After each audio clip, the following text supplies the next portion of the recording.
Going. So, so can I just welcome everybody to this webinar from the Connected Places Catapult. My name is Max Wide. I'm an associate of the Connected Places Catapult, and I was a previous associate of the Future Cities Catapult. So I'm really pleased to welcome everybody. We've got a great panel and a great topic to talk about.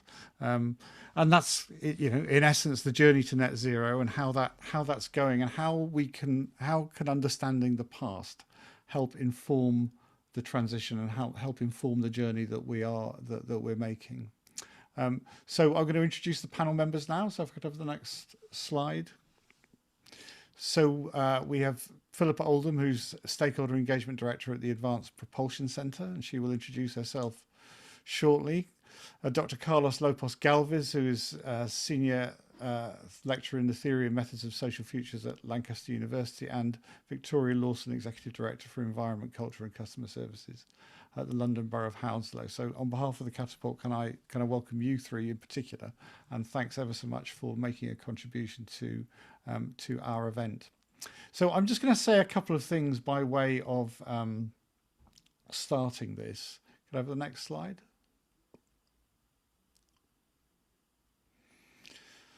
So we are here until 5:15. So we've got a welcome introduction by me, obviously, and then we're going to do it slightly differently, I think, to the way in which people might normally do these webinars, in the sense that the participants are going to ask each other some questions, and in order to really facilitate discussion between them. So they're aware of each other's backgrounds. Some of the people know each other, and fundamentally what they're going to do is to ask each other some quite searching questions, I guess, in relation to the work that everyone's doing. And then we're going to throw it open to questions from the audience.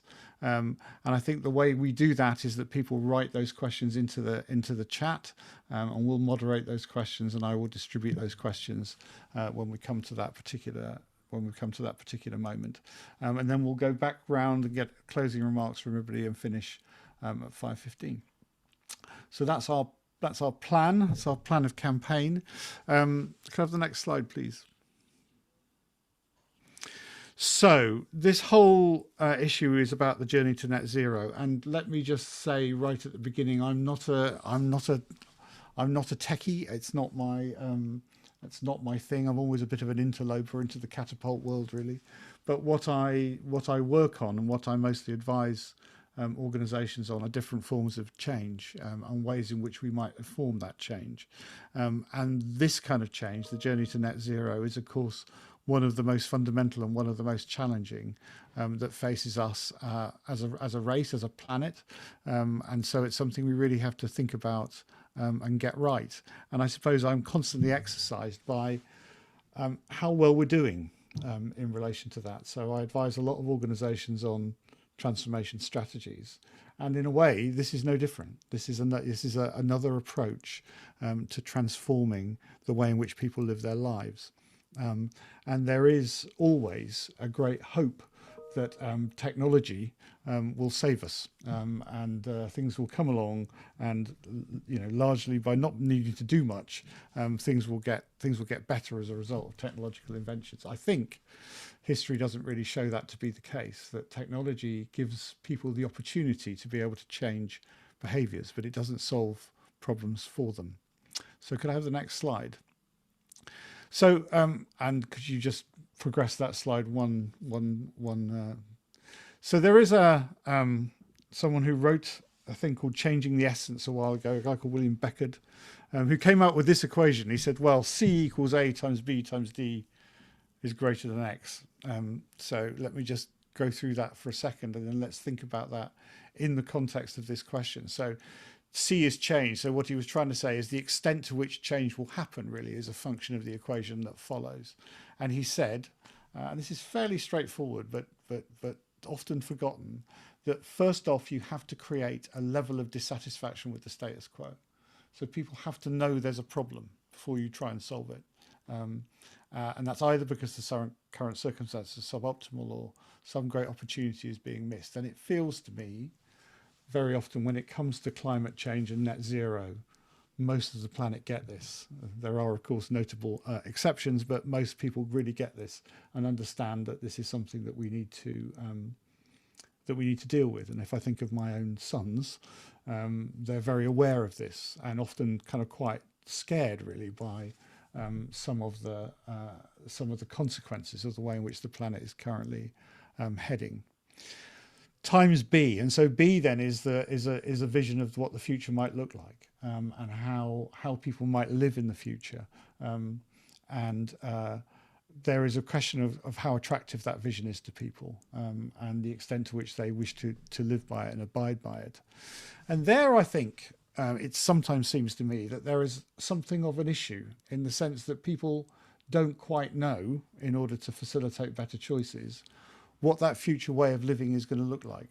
How will people travel, and how will people heat their homes, and how will people do all of those things that people have gotten used to doing in a future environment. So whilst A sometimes feels really strong, B sometimes feels slightly undecided, and people have different kind of visions of what that might mean. And then D, Beck had said, is that you can have a really focused issue, and you can have a great vision of the future, but actually unless you can take the first steps, unless those first steps are practical and people can do that, then very often you won't make any progress in relation to it. These parts of the equation are timeses, not pluses. And so he was really clear that those practical first steps have to be there, otherwise people will be kind of lost on the journey. And then, of course, there's a final part, which is that all of that needs to be greater than the resistance to change, and that is the amount of change that you're asking people to make, and the history in relation to it. So it's a really interesting equation, and I kind of think it's sort of sits at the center of many transformation journeys, and this one is no different. So, having set all of that out, can I have the next slide? So the question I'm going to ask each of the panelists as they introduce themselves is, in the journey to net zero, in your experience, are we traveling fast enough? And are there particular instances from the past that you can recall that have really accelerated that journey or slowed that journey down? So that's my kind of question to everybody. So I'm going to ask people that question, and people will answer that question, and then perhaps introduce some of their thoughts around all of that. Okay, so next slide. So can I ask that question first to Philippa? Yes, of course you can, Max. Thanks for the introduction, and yeah, really interested topic and delighted to be here. So my name is Philippa Oldham. I'm Stakeholder Engagement Director for the Advanced Propulsion Centre. Just a little bit of background as to who the Advanced Propulsion Centre are. So we were formed in 2013 as a joint government and industry partnership, and our role is really to support the automotive industry in accelerating progress on that net zero trajectory. And the work that we do covers the ecosystem. So we work very closely with our academic colleagues across the UK, making sure that the research that they're doing is relevant and joined up with the needs of industry. We also work very closely with the startup community, so either the spin-outs, organisations from universities, or those small micro businesses in the SME community, to help them get that foothold on the journey, if you like, and help them with some of their business processes. So we have the Technology Developer Accelerator Programme, so really, I suppose, encouraging some of that disruption, which might accelerate us towards net zero, which is so important in this climate.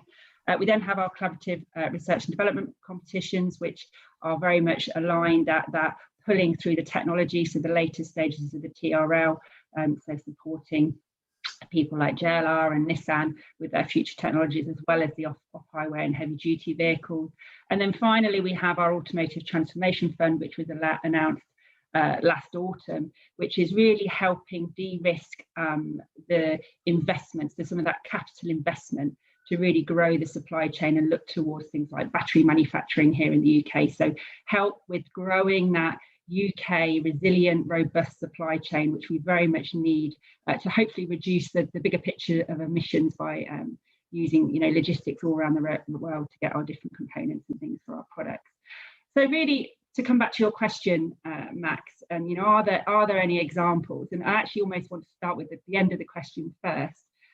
So I've got, my opinion is really the examples of where we've slowed down. So if you go back to 1997 and we had the Kyoto Protocol, so this is where there was the ambition to reduce greenhouse gases, and the example I give from the focus was very much around CO2 reduction then, and obviously that led for the automotive sector and everyone to push the rise of diesel vehicles, because they're very much lower in CO2 emissions. And what that meant was that we saw a rise, unexpected rise or inconsequential rise, because people were thinking they were doing the right thing by buying the diesel vehicles, of the rise of nitrous oxide emissions and pollutants. And so the reason that we did that, and so it obviously reduced our acceleration to net zero, was because we weren't looking at the big picture. And I think that is a real lesson that we have to learn from the past, is we have to look at the whole picture around the challenges that we have.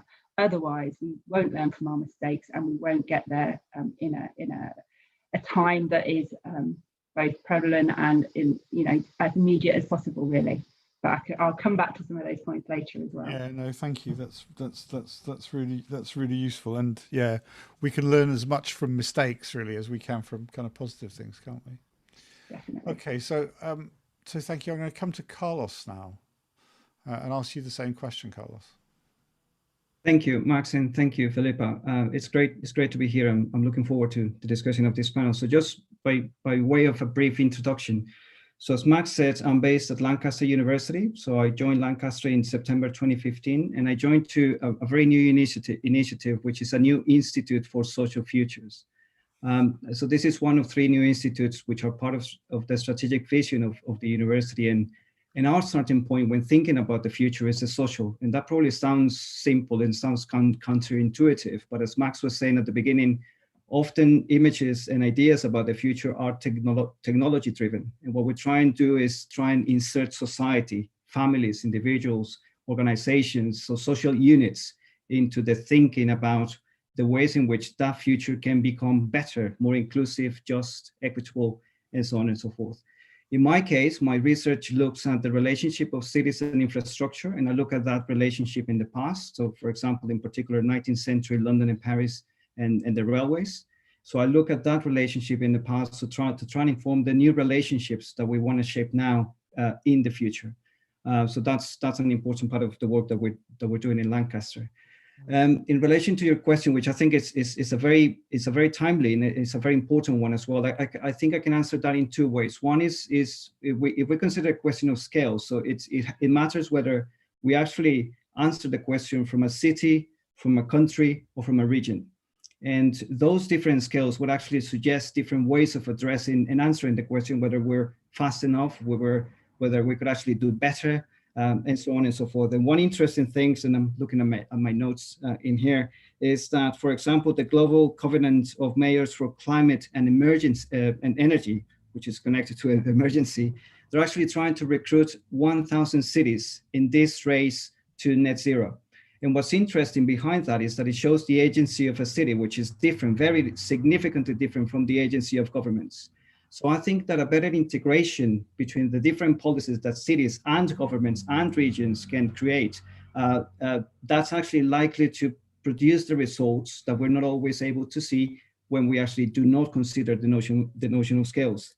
The second one is to do with timelines. So unsurprisingly, being a historian, I historicize things. So if we actually have 2050 in mind, and then I would actually look back. So, okay, so 100 years, 1950, that's a period that by now we actually recognize as the beginnings of what is now called by scientists the Great Acceleration, which is from the 1950s and 60s onwards, CO2 emissions really escalated. If we actually look at the curve that shows CO2 emission increasingly very, very exponentially, if you like. And if you actually move 200 years before, to 1850, we realized that in 1851, the UK, the census in Great Britain showed that for the first time in history, the majority of the population was living in cities. So it's actually to do with urbanization. If we actually look back to another 300 or another 100 years, so to 1750, we realize that that's actually quite at the beginnings of the Industrial Revolution. And we could continue with those years. And the reason why I'm saying this is because I strongly believe that an important part for us to better place ourselves to face the hazards and the risks of the climate emergency is the long view, the longue durée, what the French School of the Annales actually called the longue durée, partly because the effects of what we have done to our planet, they have accrued over millennia in most cases. So to actually consider the decisions, like Philippa was saying, it's really important to recognize that there are lessons from 1997, but equally important, there may be lessons 300, 400, 1,000 years ago. And those lessons are ones that are not always easy to grasp. And I guess one of the challenges that we have is to try and provide a better integration precisely between the different time scales, but also the different spatial scales, as I mentioned before.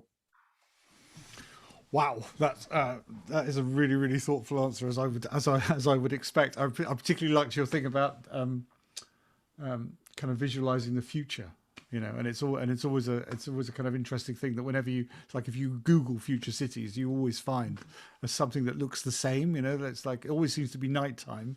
There are never any people. There are vapor trails everywhere, and all of that. So I think, yeah, as well as looking backwards, it's also really important to look forwards and say, what would that future, that different future, look like? Fantastic. So we'll come back to you, Carlos. Victoria, can I ask you the same to introduce yourself and answer the same question? Thanks, Max, and thanks for inviting me.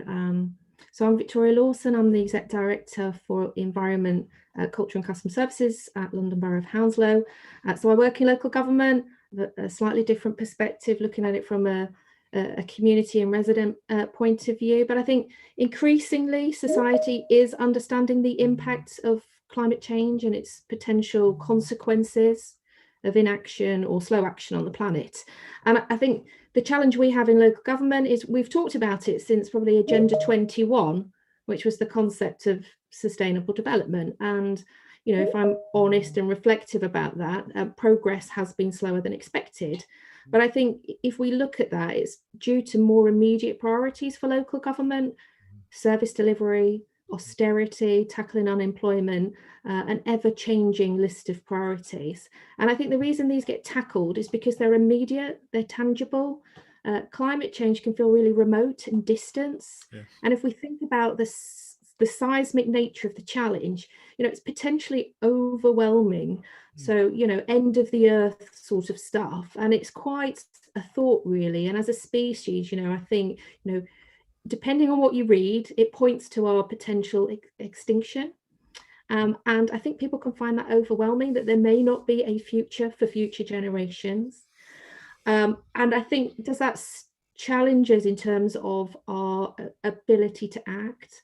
But what I have increasingly noticed is the public consciousness, government consciousness, big business consciousness is recognizing that challenge, and it's starting to respond. And I think the collaboration required is going to be on a scale we've probably never even seen before. I think the pandemic that we're in is an indication of the possibilities. But I think if we're going to change, we really need to think about the levels of global cooperation and collaboration that's going to be required. And we know we can act in this space if we look at the response to the pandemic and the global solutions that were developed. So I think for us, you know, in local government, we're stepping up into that space. Climate emergencies have been declared, action plans drafted, increasing collaboration to tackle the issue.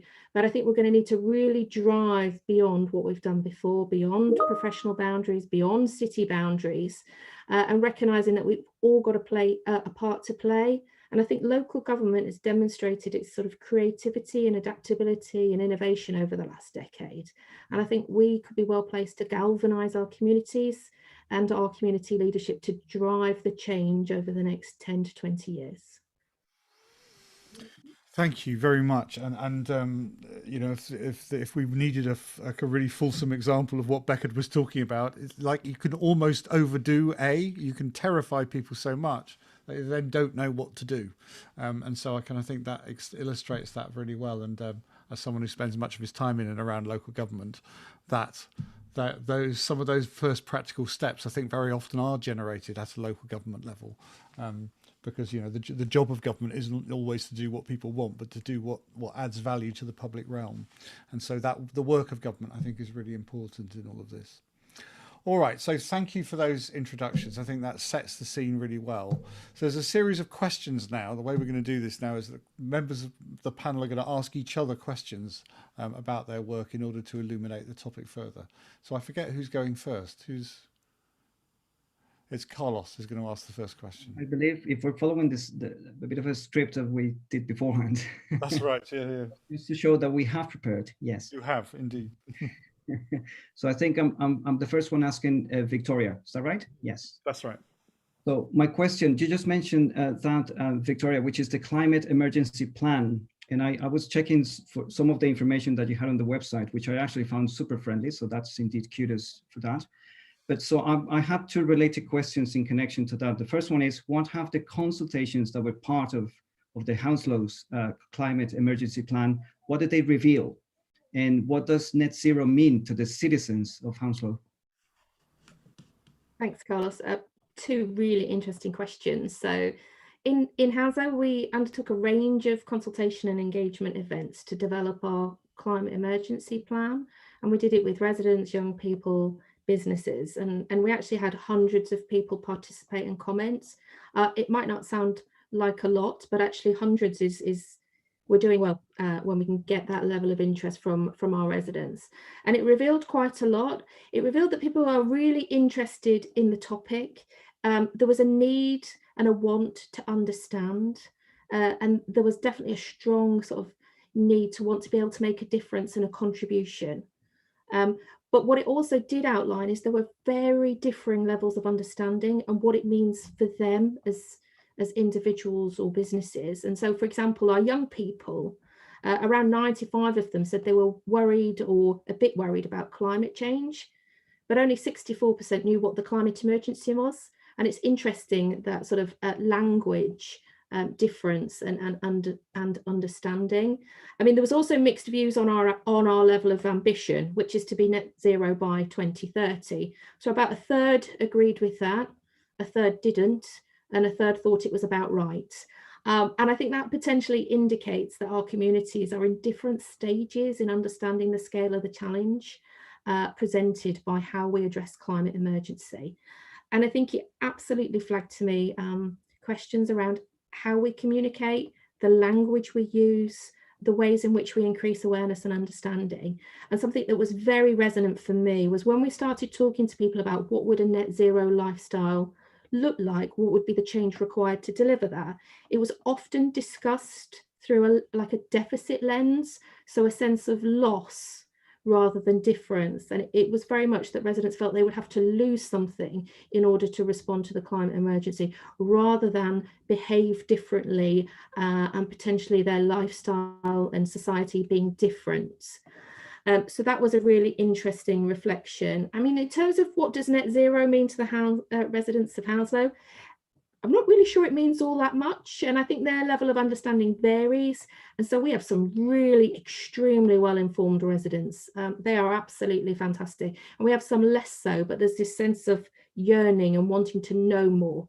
And I think our engagement around climate, it really resonates with our residents. But they are less clear on some of the slightly more complicated terms, I would say. And I was looking at a recent survey of Londoners, and Londoners are also concerned about climate change. And, you know, the majority of Londoners want to act on climate change and are highly motivated to do so. But again, across the city, their knowledge of the impact of different sectors on climate change was limited. So they felt that the biggest impact in London on climate change was transport. And they didn't think it was gas, electric, which is really interesting in terms of getting the public to understand how their choices impact on the work that we're trying to do. And it was very evident that people wanted to make changes, except in flying. Nobody really wanted to give up flying. And I think that also has implications around communication and how we bring the realities and practicalities of change required to our borough and to London.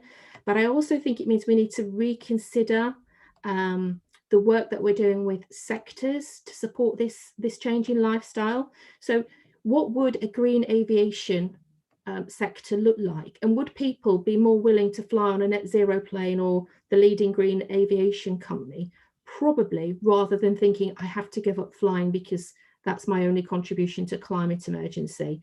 So I think we've still got some way to go, but I absolutely sense within our communities that everybody really wants to start making a difference. It's just understanding what their individual contribution can be and how they can really maximise that.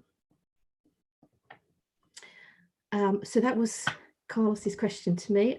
So Philippa, I'm really interested in the work at the Advanced Propulsion Centre, and I think having looked through your website, it really demonstrates a real innovation for the sector. And I'm interested in how you're working with stakeholders to ensure the public understand the future of the sector and the implications for them as future users of these technologies. Thanks, Victoria. And interestingly, actually, I suppose just picking up on a couple of the points you just made there, it's interesting to see how the industry are changing. So, for example, Ford now brands itself as a mobility company rather than a car automotive company. So we're even starting to see that in industry. And I think, you know, the pandemic's been a bit of a challenge for all of us because it's changing the way that we want to travel. You know, I think everybody was sort of getting up to the, you know, using public transport more, and now people feel uneasy about it. So again, it's that a lot of the bus operators and things are reevaluating how they are going to put their services back into action, I think, to make people feel safe. So that's a big one.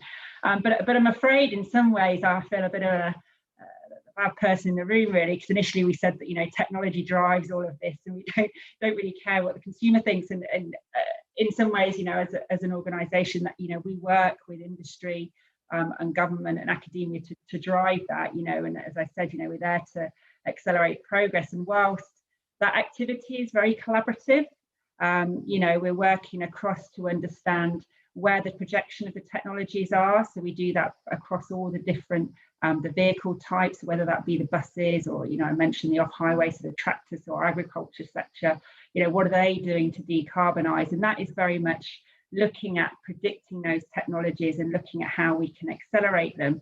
You know, we've recently just refreshed and relaunched the Automotive Council roadmap, and that is they're there to essentially, you know, pull together that collaboration and what is the trajectory, if you like, of some of the organisations, both, you know, in the UK but also worldwide, on where they see that technology going.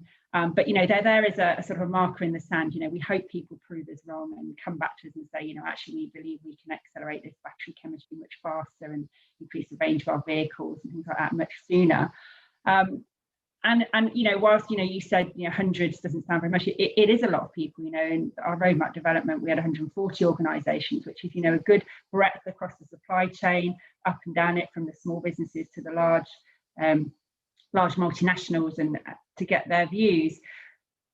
And so that's, you know, about the technology, but how do we get people to buy it? And, you know, I think one of the other things that we try and do at the APC is not only the funding aspect, but, you know, we have our spoke network. So these, again, look broader than just the automotive sector. So they look at where the opportunities for growth are, say, and spill over within the aviation sector and within the maritime sector. So I think if you look at the trajectory and the way that we know we need to clean up our cities, you know, the passenger car, electrification of the passenger car is quite, you know, clear. You know, people can, I think, are now starting to accept that. But for those longer journeys, for our maritime sector and our aviation sector, you know, people still want to use that. You know, we're always still going to be buying things that need to come from Asia, essentially, on a boat, and we're always going to probably want to go on our summer holidays. So how do we decarbonise those sectors? And actually, that's where we might start to see better collaboration across the sectors to hopefully accelerate the progression, and again, you know, pull some of those technologies into fruition sooner. The other thing that we do is we have a Future of Technology series, and this is where we can sort of provoke the technologists, if you like, and we tell them that they're wrong, and we tell them they don't think about what the consumers think and understand, and that's really about helping to understand, you know, what are the challenges and how people are going to use the technology, and why they're going to use it. And one of the biggest challenge, actually, I mean, it's probably not for this discussion, but it, you know, it comes up a lot, particularly within the engineering space, is the diversity within the sector. And actually that is a big challenge, because we don't have a diverse workforce that represents society, essentially. So are we really going to be designing the technologies and the products that people are going to want to buy, because those designers, engineers, manufacturers aren't truly representative currently? You know, there is a lot of work going into that, but to represent those consumers. So I think that is again a short term, and something that will help us accelerate the development of those products sooner.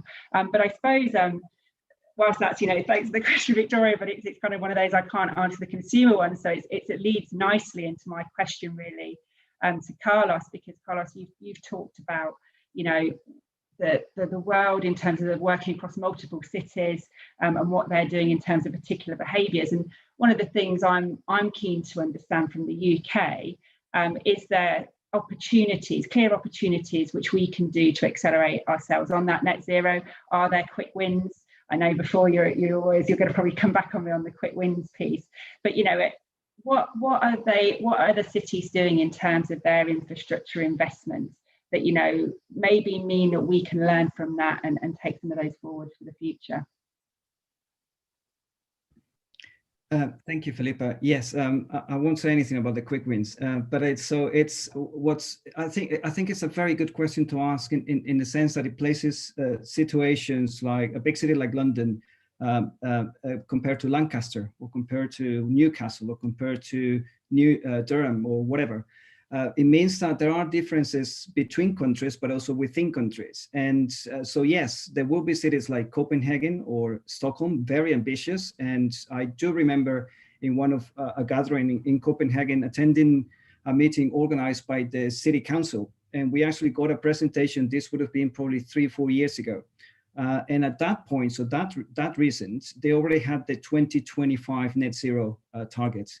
So obviously it had been in the planning for years, and Copenhagen is used to policies which are to ensure, for example, cycling, what we now call active travel, and so on and so forth. But it's far more ambitious than that. And so the quick wins do work when there is a vision, and that vision has to be perhaps like buying into consumers, into citizens, into politicians, into institutions, into industries, so that whatever outcomes of that vision are going to shape the future are the ones that we want. Because the reality is that very often what happens is with this notion of quick wins is that one advance or one innovation in a particular sector, for example, can travel, and they indeed travel very far. But what we don't realize is that cities like Copenhagen or Stockholm or Curitiba in Brazil, Singapore, if we go to a country level, and there are many examples that we could actually certainly draw from in terms of lessons to learn from. The reality is that these places have become resilient, or they have become sustainable under very specific conditions. And those conditions are historically contingent. The geography of where they are is very important. The integration with different regions within the country, but also outside the country, and so on and so forth. So I think we do need to pay attention to context, and that context is always contingent. So I'm cautious when thinking about quick wins, partly because that presumes that whatever technology does in a particular context is bound to be replicated somewhere else. And I'm very reluctant to believe that that's the case, partly because my starting point is with societies. And we do know that there's no society that actually behaves in the same way as any other society, and in whichever unit we actually try and use. So I think the more important, perhaps like the wider question that you're asking in your question is to do with in which direction do we wish to move? And in which direction do we consider ourselves moving with regards, for example, to sustainability or simply to the net zero race? And the fact that we do have in the UK cities like Newcastle, Bristol, London, and Bournemouth actually making very clear steps, taking very clear actions in terms of how do we address this notion of the climate emergency and do so locally. I think those are the measures that we need to try and celebrate and perhaps like capitalize on. So yes, it goes back to me. So Max, I don't know if you want to make any comments at this stage, or shall we carry on with the second round of questions? Well, I mean, I would just like to say just a couple of things before we go into that, really. So first of all, it's fantastic to hear my hometown of Bournemouth mentioned in a debate of this sort. I think me and people I grew up with would be absolutely delighted. But I mean, the second thing, I suppose, just to observe, and I suppose it goes back to what Victoria was saying right at the beginning about, it's almost like when you ask the residents of Hounslow, their vision of net zero is described in terms of deficit, all the things that they can't do and all of that. And I think what you've begun to explore between you are some really, really kind of good examples where both, so like an example around net zero, but also then relating it to something like active travel and the kind of ambition of a city. So it's almost like that net zero,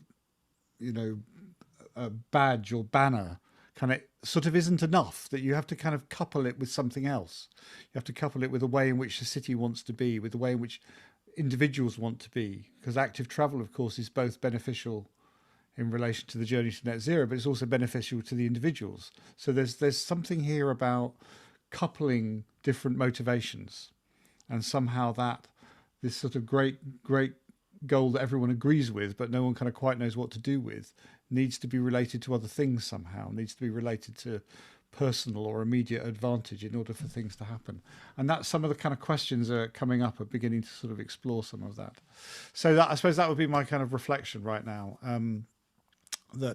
yeah, some themes are beginning to emerge from your discussions, which all seem to have very different starting points, but cross over really, really well.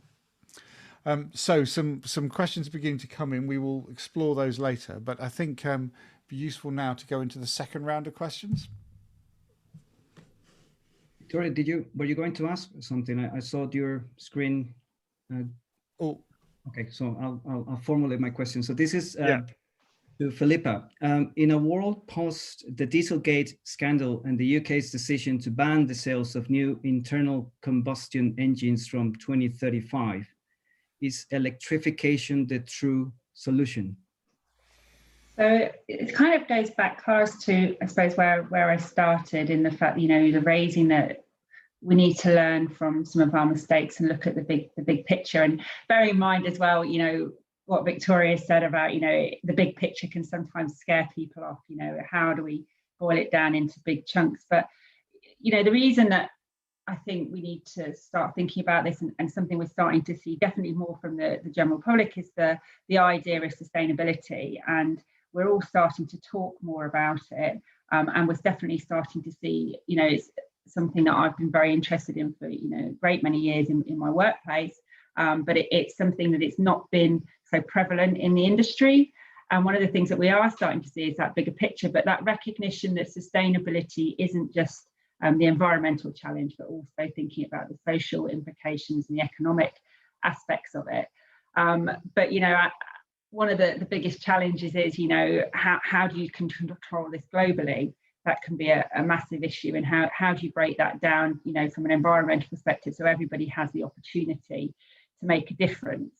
And one of the things that we're trying to do, or I'm trying to do with some of the organisations that we work with, start to think more of a life cycle analysis perspective. And this comes back to the Dieselgate thing, in the fact that the focus was very much on the tailpipe emissions, which is why we've seen this massive shift towards electrification and electric vehicles, because we all know, they run off electricity. And it's well versed, that the UK, we've got quite a lot of renewable energy with the wind turbines that people will see as they drive around the country, and the offshore wind that can green the grid. But what you have is you would then expect that the emissions, instead of being at the point of use, they shift to the production side of it. So when you're doing the manufacturing.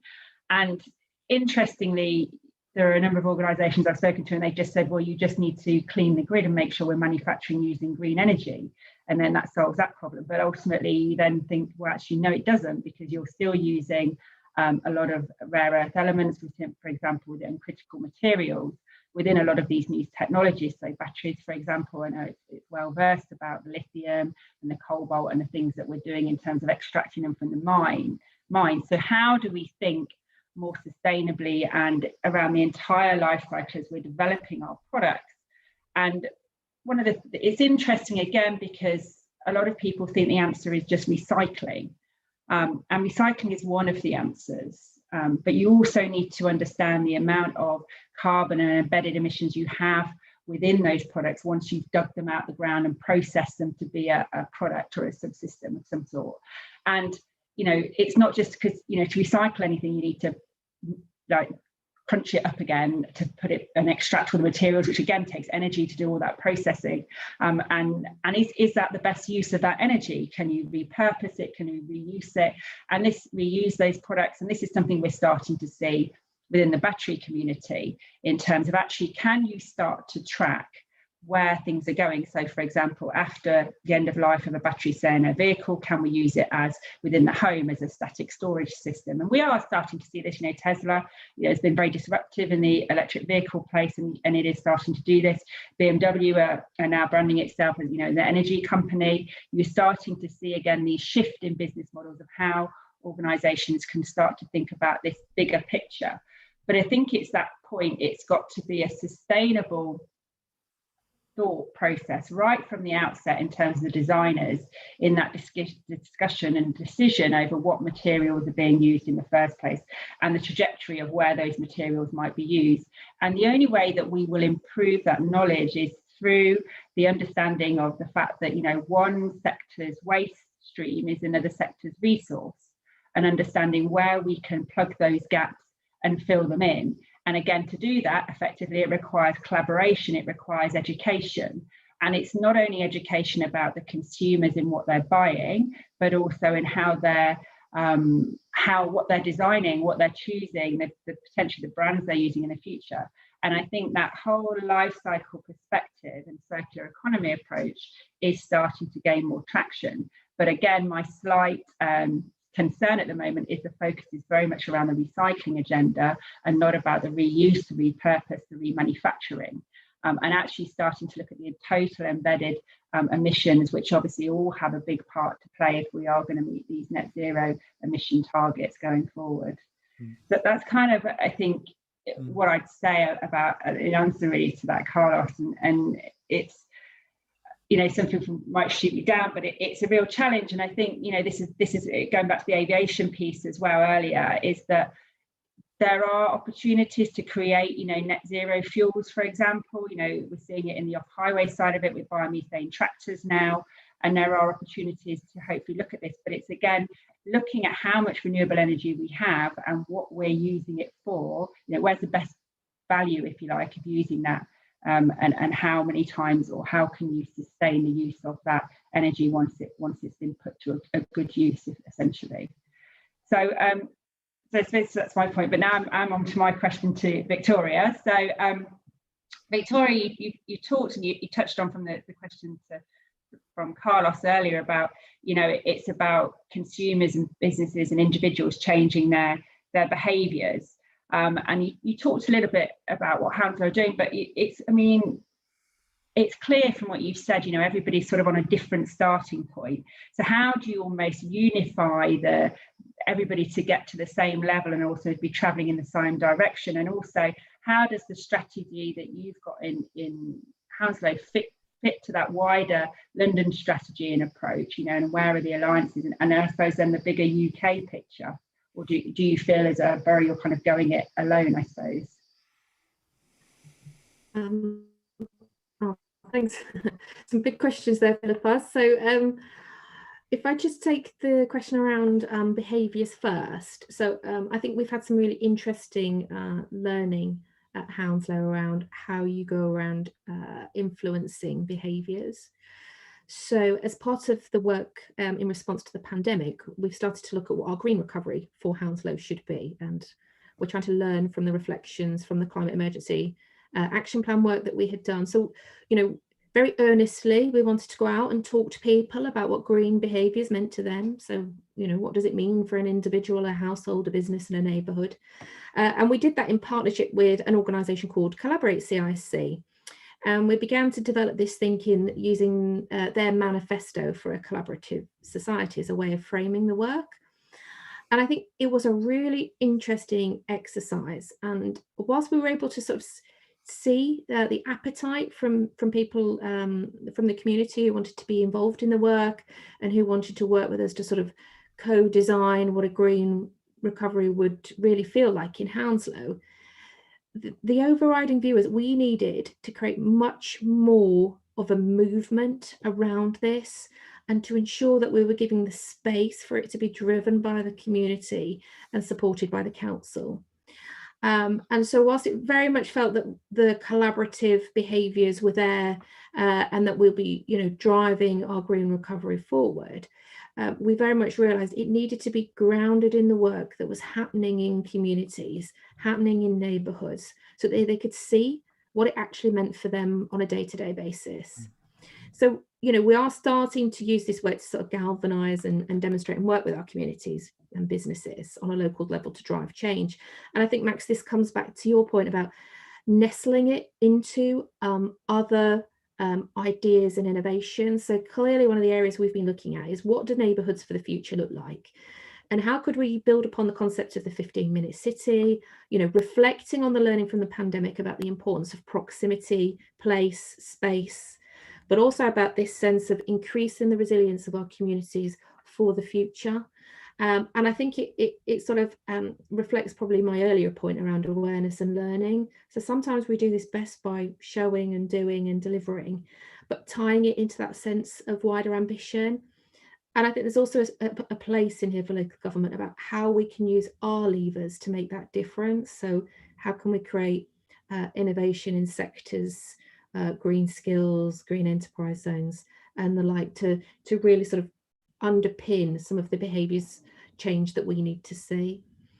And in terms of framing it in the context of London, really good question. So obviously in response to the pandemic and the climate emergency, the Mayor has come out very strongly around responding to the climate emergency, and across all of the London boroughs, we've agreed 7 themes for our climate response.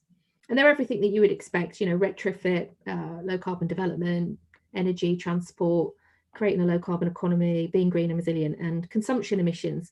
And within each of those 7 themes, I think there's a really strong opportunity to influence Londoners' behaviours. And I think this plays to Carlos's earlier point around, you know, can we get cities with all of its different sort of players in their London boroughs, business, etc., to drive forward on the same sort of vision to make that change. And I think there's some really interesting work that other colleagues are doing across London, particularly around consumption emissions, where you could feel that you could really land that at a household level around how you use resources, very much what you were talking about, Philippa. So how can people use food differently, electrics, and how can we work to sort of trial test, scale up, and really outline to households and businesses and individuals the contribution they can make to tackling the challenge from the climate emergency. I have no perfect answer to that. I think I'd call it a work in progress, and definitely a clear vision for the journey that we want to go on, both at Hounslow and across London. Maybe ask me in a few years. And just on that then, Carlos, my question for you, I mean, Social Futures are clearly doing some fantastic work. And if you had one insight from the past year to influence and shape the collective response to the climate emergency, what would it be and why? Very easy question.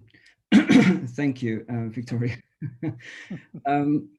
I guess a couple of things. So I do like the framing, the use of the word collective, because I think that's key, actually. And it's key for a variety of different reasons. The fact that our life has been suspended for about a year now, and our relationship with our relatives, with friends, distant, but also down the roads, the way we work, the way we teach, the way I've been teaching for the last year or so, all of that has been suspended. And the reality is that the scale of the action that we need is certainly collective. So it's not individual, it is certainly collective at whichever level we choose, the family, the neighborhood, the city, whatever organizations we're part of, charities, volunteering, etc., etc., etc. And if anything, there's a lot of hope actually, and there's a lot of resilience by the communities worst affected. So I think there's an element of that collective we must keep in mind. The second aspect of that is, as I mentioned just now, is that I do feel that this year there's been a suspension of belief of a variety of different reasons. There's a pause, a very significant pause, partly because, well, we know why. This COVID-19 is a series of lockdowns, actually reconsidering how often and for what reasons do we travel. The fact that we're having a meeting like this, rather than a meeting somewhere, we can actually run it online. Despite all the frustrations that I've been facing myself in my teaching and otherwise. But what is interesting is that there is a suspension of what we thought was normal. The everyday patterns of how we travel, how do we get to work, how often do I do my shopping, and where do I do my shopping from, etc. Very everyday mundane routines, they've been suspended to a very significant extent. And that, to me, despite the frustrations and despite that some may consider that a deficit because we're losing on things, we're giving up things, I think that actually presents us with a great opportunity. And it's an opportunity that we must seize, partly because I think reading about the future for the last 5 years, as I mentioned, since I joined Lancaster, a lot of that discourse tends to be catastrophic. And the fact that we do have an apocalyptic, if you like, the fact that we have a climate emergency in front of us is just one of the main narratives sort of driving people to anxiety, despair, not really knowing what to do. And the danger with that, or the risks that brings, is the fact that whatever we think about the climate emergency becomes formulaic. And some of the solutions that we see, they turn to be either blueprints or formulaic things, solutions, what Max was saying, visions of the future city, which they could be generic, they could be anywhere in the world without actually having a substance behind them. So I think the opportunity that we have now is to manufacture or craft, or whichever term we want to use, the vision that we want to be for the cities of the future, for the villages of the future, responding to that pause that is giving us a chance for a year now to actually reconsider the way we carry on with our everyday lives. So if there was an insight, I think the insight is precisely the value of that pause, the value of that suspension of our everyday practices. And the why I think it is important is because it's reminding us that we can think the unthinkable. And I'm thinking about the work of someone called Amitav Ghosh, who wrote this book called The Great Derangement. And what is interesting about what he does is that he actually, as a literary scholar, as a writer himself, one of the things that he advocates is the fact that we do, through fiction in his case, but in my case, through academic work, in Felipe's case, through industry, in Victoria's case, through local government, in Max's case, through the network of the Catapult UK, etc. In all these cases, in whatever we do, we've been actually perhaps failing our own imaginations. And I think what the pandemic, what started in our case in March last year, what it's actually forced us to do is to reimagine things and start from a completely different place. And my priority is actually, rather than focusing on technology, as I said at the beginning, is to focus on the social. So actually to reinsert values, because the danger of putting too much trust on technology is that we actually sideline important or things which are important to us, like families, like the values to do with a just environment, an environment that is inclusive, that is sustainable, that is resilient, that is equitable, and so on and so forth. I think not one technology is ever going to respond to all of those effectively. And so the task is for us to try and join the dots so that we construct something that works for society, and technology is one of the means to get there, but we do need the vision. And I think, if anything, this is the UK is very well placed to lead on this. And one of the pieces that Max shared with us was precisely to do with leadership. And the fact that the UK Parliament passed the climate emergency in April or May in 2019 is already a sign of trying to take some leadership in relation to that. And we're hosting, the UK is hosting COP26 in Glasgow in November. So we do have quite a number of different things that we could start to join together, create the bit of the puzzle that we think is important for the years to come. Wow, so much food for thought in some of these responses, and it does feel like we're really kind of teasing into almost like the equation that I kind of set out in the beginning. And so so I'm sort of delighted that that's been useful in a way. So we've got a whole series of questions which have come in, and do keep them coming. We've got a few, but it'll be useful to just visit some of them. So just kind of going right back to the beginning of this sort of slightly dystopian vision of the future that very often is set out, you know, in the climate change emergency. So someone asked, on the topic of extinction, to apply Carlos's methodology. In the 1960s, my parents went through a few years of not expecting toddler me to get much older because of the Cold War, and here I still am. So the question is it dangerous to promote the doomsday agenda in terms of credibility? And I think that's to everybody. So, do you want me to start? Perhaps yeah, that'd be great.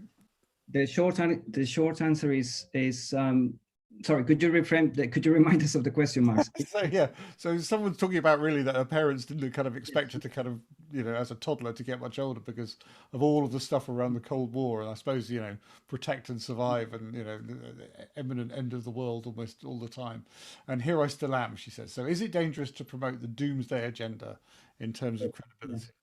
So the question is, indeed, is it dangerous? The short answer is yes, it is. And we shouldn't, that we're all entitled to our responses to the challenges that we face. But if that's the only response, or if that's the tone of all responses, then yes, there's a crisis of imagination, as I was saying before. One thing that we asked people in Lancaster 4 years ago was to think about Lancaster life in 2051. Try and tell us, try and position yourself in the future. And tell us how you see your day. So you wake up in the morning, and then what happens? And what's interesting is two things actually revealed. The exercise revealed a couple of things. One is that not everyone is prepared to think about the future that far ahead of us. Say 2051, 5 years ago. It's not always that we actually make those plans. So that was one thing. And the second one is, in order to actually connect with that meaningfully, the question of that vision is less important, and the question is what would you be doing? So you wake up in the morning. So where do you do your shopping? How often do you see your family? Do you go on holidays every year? And then you start realizing actually perhaps like not many things will change, and perhaps a number of things will change.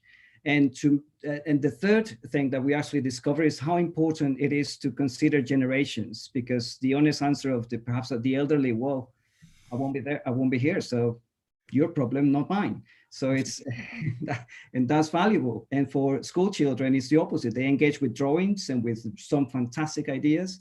So I think the generational question is also a very important one, and one that we probably need to pay more attention to. Interesting. Victoria, Philippa, any thoughts on that one? So just on that, is the doomsday scenario right? I think So I think the way I look at it is, yeah, that can be quite a crippling sense of, you know, what does that actually mean? But I think what the scientist data is trying to tell us is these are the consequences unless we choose to change our behaviour as a planet. I think what we need to feed into that is this sense of hope and a sense of creativity, because I think if we don't, where do we get the best innovation and creativity? And I think that's when you bring people together, when you look at things beyond your own sort of boundaries as a way of trying to drive a different sort of change. And I think it plays back, Max, into your equation. You've got to have a bit of sort of holding your feet to the fire. You know, there needs to be a sense of urgency. We all know that through like change theories of old.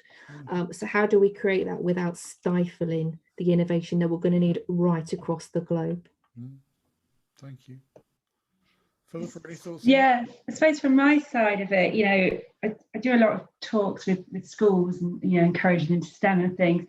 And, you know, I almost feel some of this doomsday is it put it on its head. It's a great time to come an engineer and make a difference, and have a change, and develop the technologies that can stop this. And that's the thing. It's about engineering is about taking the science and putting it into application, and making it a reality. And so to me it's a good thing, because it hopefully encourages more kids to become engineers. So, but it's about, I think, and I don't know, there's no evidence, and this is just my opinion, but I don't know about anybody else, but in the UK, but it's always like we've had seasons. Last summer we had a proper summer. We've had snow when we should have had snow. It's spring now. This is proper seasons. And I actually wonder how much of this is due to the fact that, maybe the emissions haven't been bad. What's this done to the environment this last year, where we've seen global emissions significantly reduce? And there's no evidence on this at all, but in my mind, it's a nice visual representation to say, actually, has this had an impact? That, we maybe are making it, we have had an impact just by not creating the amount of emissions that we have done in the past, and there's been a significant reduction over this last year. I love that idea of flipping the challenge, flipping the dystopian view on its head in a way, and kind of saying, what a great time to be an engineer, what a great time to be a technologist, what a great time to be a policy person. There are huge opportunities in all of this. This gets the best from us, doesn't it? Demands the best of our thinking and the best of our action. All right, I'm going to go to another question. So this is again aimed at Victoria primarily, but again, it would be really interesting to kind of get the panel's view on it, really. So what are the policy barriers that stop us from working in that collaborative manner that you talked about earlier on, Victoria, and how can we address them? So you talked about everyone needing to kind of work together and all of the different elements that make up an area. And so what sort of gets in the way of their collaboration, and what might we do about it? Oh, that is a really good question, a really tough question. So let me give that a bit of thought. So I think it's a range of different barriers sometimes. So sometimes I think there's this sense of, I guess it's the main reason we're here today, isn't it? How do we learn from the past? I think part of it is we need to find different ways of thinking, find different ways to work beyond our professional boundaries and our governmental boundaries, if that makes sense. So I think traditionally local government has looked at itself as a particular place, because its locus has been looking after the residents, the environment, the economy, the society. Climate emergency goes beyond that in a way I don't think we've necessarily really quite yet grasped. I think there's also an opportunity where we need to think very differently about the financial levers that we have in local government. And I think we're probably getting to a point where we've exhausted all the traditional mechanisms that we might need to use. And I think that inevitably that need for creativity and innovation pushes you out into different spaces. So how do we find different models of funding some of the biggest ambition? I think, if I was to try and put a financial figure to how much it would cost to retrofit London, we're talking billions.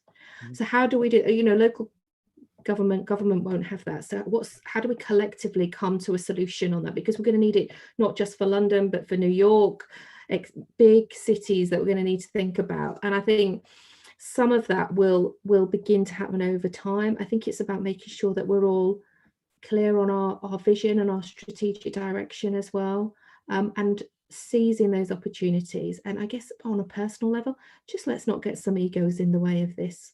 We really need to think beyond ourselves and think about the society and how we make things better for the future. And I think if we always have one eye on that, I think there's ways around any barriers that are put in front of us. Now, I might be being really optimistic, but that's my perspective. Hopefully, Philippa and Carlos. I suppose I just before they answer, there's a I can't remember who did the work. I think it was someone called Hofstadter did some stuff on kind of cultural differences, and found the UK to be one of the most uncertainty intolerant places, and one of the most short-termist. So kind of the challenge you set out is really for people to be actually to kind of embrace an uncertain future and to be quite long term in their thinking. So there's a real challenge in that, isn't there? People have a tendency to kind of think in very short term and to be kind of quite self-centered. So it's interesting. So Carlos, have you got any thoughts on this issue of collaboration and barriers and how we overcome them? Yes, just very briefly, because I think Victoria did a beautiful job in answering that question. I guess in my case, and so it's academic work. So an important part of what we do is, the Institute is, our tagline is future forming interdisciplinary research. And one thing that we've realized is the challenges of precisely coming at the same topic in principle, social futures, from different disciplines. So a very important lesson is that it takes time, first of all. Second, it takes recognizing that exactly the same term can mean a variety of different things to a variety of different people. So there's an issue about vocabulary and finding the common ground. And that's where, as Victoria was saying, it is important to have a shared goal, and a shared goal where the egos, or the fact that my discipline, say natural sciences, climate science, a chemist, for example, looking at the chemical composition of the environment, has more authority over the changes that are supposed to be implemented around climate change on the Morecambe Bay, which is where Lancaster is. So I think a challenge is that degree of modesty in terms of how do we approach different realities that we seek to understand. And perhaps, like, more than anything, there's the tendency to assume that what we do at universities, there's the idea of the silo, the idea of the ivory tower, and so on and so forth.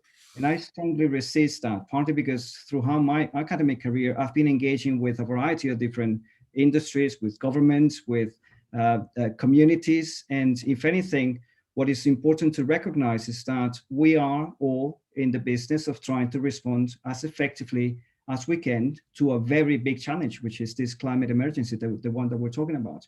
And my very little contribution to that, and I'm talking from my own personal point of view, is to bring history to the table. But I know that that's not enough. We need the chemist, we need the literary scholar, we need the economist, we need the politician, et cetera, et cetera, et cetera. And I think those conversations are likely to succeed to the extent that they happen over time. And obviously, we feel that we don't have the luxury, but an important way of looking at this net zero race is to try and reflect on the process of conversations like this, because the process tends to be far more effective and rewarding in the long term. Thank you very much. I'm kind of conscious of time, and we're kind of coming towards the end, really. I've got this fantastic question come in that I'm going to ask you all to answer very briefly. And it says this, it says, I think a lot of what we're doing is retrospective. We're developing technology, policies and solutions now to respond to the problems caused by actions we've taken in the past, which I think is true.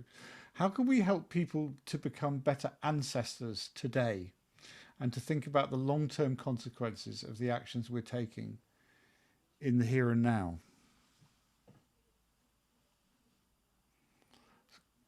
Mind-boggling question. Has anyone got any brief answers to it? So we've got almost like I'm going to say to you, you've got like 10 seconds. I'll give it a go if Philippa or Victoria don't mind. If you want to go first? I think my take is timescales. It's something that I've been working on for a couple of years now. There's a dissonance of timescales. There's a timescale of the natural systems, of, I guess, the way a coastline changes, the way climate changes.